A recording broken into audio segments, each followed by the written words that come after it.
Baik, bismillahirrahmanirrahim. Assalamualaikum warahmatullahi wabarakatuh. Kali ini saya akan kongsikan pengenalan pembinaan sistem pengurusan pinjaman dan pemulangan buku di perpustakaan ataupun pusat sumber lah. Dan buat masa ni saya tak ada lagi barcode ataupun QR code scanner tu.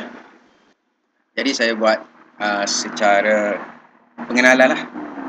Okey. Contoh yang saya dah buat data dia. Data yang saya dah bina ialah ni sistem di mana dia paparkan tarikh, scan kad ahli, scan buku, nama murid, kelas dan status. Ini auto. Auto base kepada pinjaman, iaitu dia ada form. Kita akan buka go to live form. Yang ni kita akan letakkan di sistem lah. Bila murid datang, pengawas perpustakaan akan scan kad ahli dan scan buku. Contohnya, scan kad ahlinya berada di sini dah, maklumat murid. Contohnya, dia ada QR code ni yang akan baca kad ahli. Okey, dia baca kad ahli. Contohnya 101. Okey, pinjam.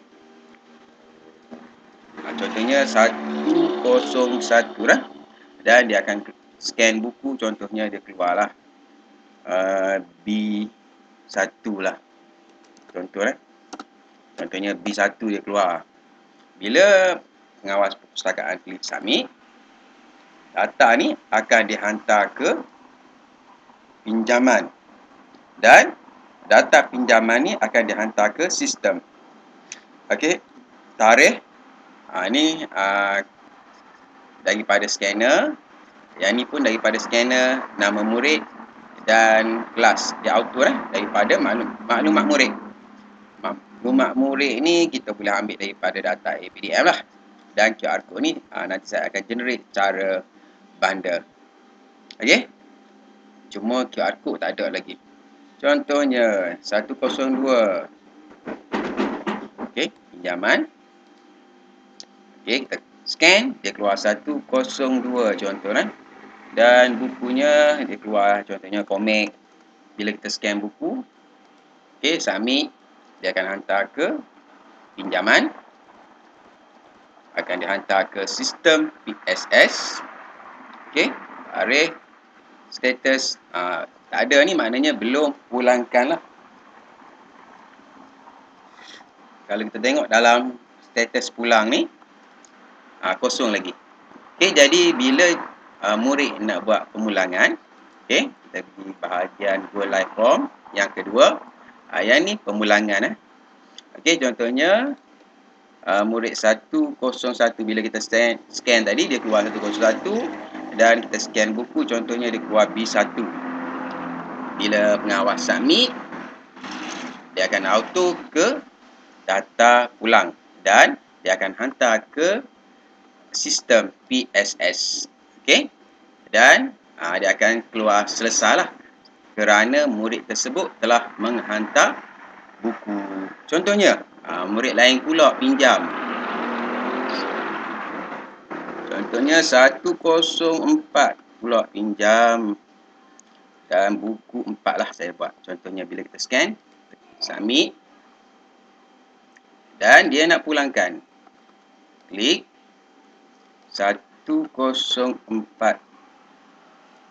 Dan kita scan buku B4 contoh. Bila kita klik submit, data ni akan auto.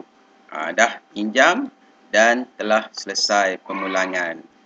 Dan nanti saya akan buat hantar data ni ke dashboard ataupun ke sistem untuk kita lihatlah untuk kelas. Contohnya tahun 1A ni, murid mana peminjam yang terbanyak ataupun mengikut tahap lah.